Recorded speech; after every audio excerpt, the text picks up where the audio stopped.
Welcome to the Relationship Podcast. I'm May. Here we take a calm and thoughtful look at modern relationships, breaking down emotional patterns, behaviors, and the psychology behind love. Today we're exploring a feeling many people experience, but struggle to define. Why do modern relationships feel so unclear? Why does dating feel confusing even when attraction is present? Why do words and actions sometimes seem disconnected? Let's slow this down. Because confusion in relationships is rarely random, it is usually a signal. Modern dating offers unprecedented access.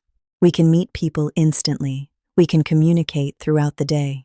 We can stay connected at all times. But increased access has not created increased emotional clarity. In many cases, it has created ambiguity, and that's because access is external, clarity is internal. Clarity begins with awareness. Someone moves toward intimacy. They open up slightly. They show affection.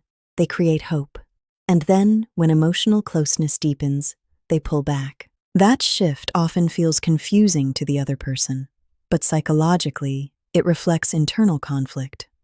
I want connection, but I fear vulnerability. Vulnerability requires emotional risk. It requires someone to be seen, known, and potentially rejected. For individuals who have experienced betrayal, abandonment, or emotional instability, closeness can activate fear rather than comfort. So they oscillate, they move closer, then retreat.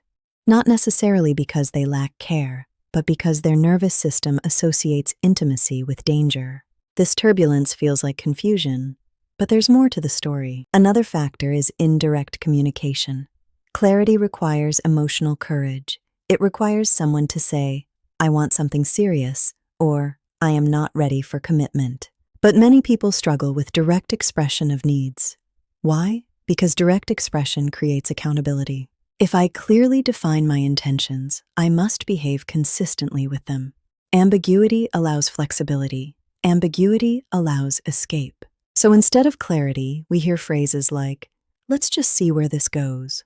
I don't like labels. I'm going with the flow. These statements are not inherently negative, but when repeated in the presence of emotional investment, they often signal avoidance of responsibility. The pressure doesn't just come from within. There is also a broader cultural layer. Social media has reshaped perception. We compare private conversations to public displays of affection. We measure our developing relationships against curated highlight reels. This creates unrealistic expectations and subtle dissatisfaction. When someone constantly believes there may be a better option, deeper commitment becomes delayed. Uncertainty preserves options, but it erodes clarity. There is another psychological dynamic at play here. Sometimes relationships feel unclear not because the other person is sending mixed signals, but because we are resisting the clarity that is already present.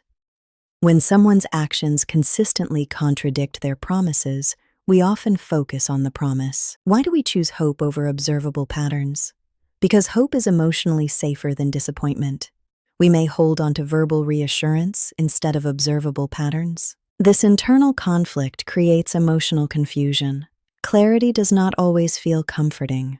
Sometimes it feels disappointing. True clarity is not about labels. It is about consistency. When someone's words align with their actions, the nervous system relaxes. When communication is direct, anxiety decreases.